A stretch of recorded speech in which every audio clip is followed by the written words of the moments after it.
Operation Agile Spirit. In the wake of renewed tensions between NATO and Russia following the 2008 Russo-Georgian War, NATO recognized the strategic necessity of reinforcing its partnerships in the Caucasus region. As part of a broader strategy to deter aggression, strengthen alliances, and increase interoperability with non-member partners, NATO launched Operation Agile Spirit, a recurring joint military exercise centered in Georgia, right on the alliance's eastern doorstep. Operation Agile Spirit wasn't a response to war. It was a rehearsal for deterrence.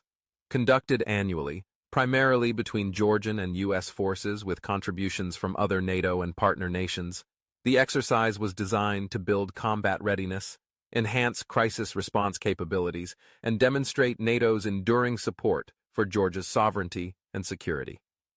The operation became a symbol of strategic solidarity and a quiet but firm challenge to Russia's regional influence. Agile Spirit grew out of the NATO-Georgia military cooperation program and rapidly expanded in scope. What began as a bilateral training exercise soon evolved into a multinational operation, with soldiers from over a dozen countries participating in live-fire drills, urban warfare simulations, command post operations, and counterinsurgency scenarios.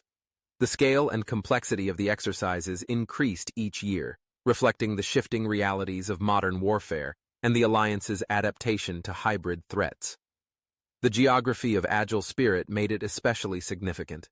Conducted in areas like the Vaziani military base near Tbilisi and mountainous regions close to Russian-occupied South Ossetia, the exercise carried unmistakable political weight. Every tank that rolled across Georgia's training grounds, every airlifted unit from Europe or the U.S., was a clear signal to Moscow. NATO was committed to defending its values and supporting its partners, even in contested terrain. One of Agile Spirit's core strengths was its interoperability focus. Forces trained on NATO standard communication systems, battlefield coordination, and joint operational planning. For Georgia, the exercises were critical steps toward modernizing its military and aligning it more closely with NATO doctrine, a requirement for its long-stated aspiration to join the alliance. For NATO, it was an opportunity to integrate a key partner into future multinational operations.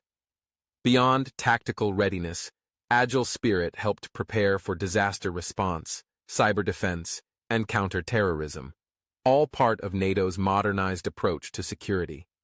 It built relationships between commanders, trust between soldiers, and familiarity between forces that might one day operate together in real-world crises.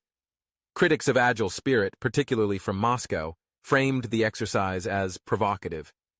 But NATO maintained and demonstrated that the operation was defensive in nature, consistent with international law, and aimed solely at enhancing regional resilience and cooperation.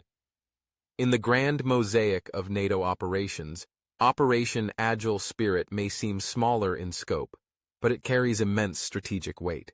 It represents the alliance's forward-looking posture in Eastern Europe, its investment in partnerships that extend beyond formal membership, and its commitment to defending democratic nations against coercion and intimidation.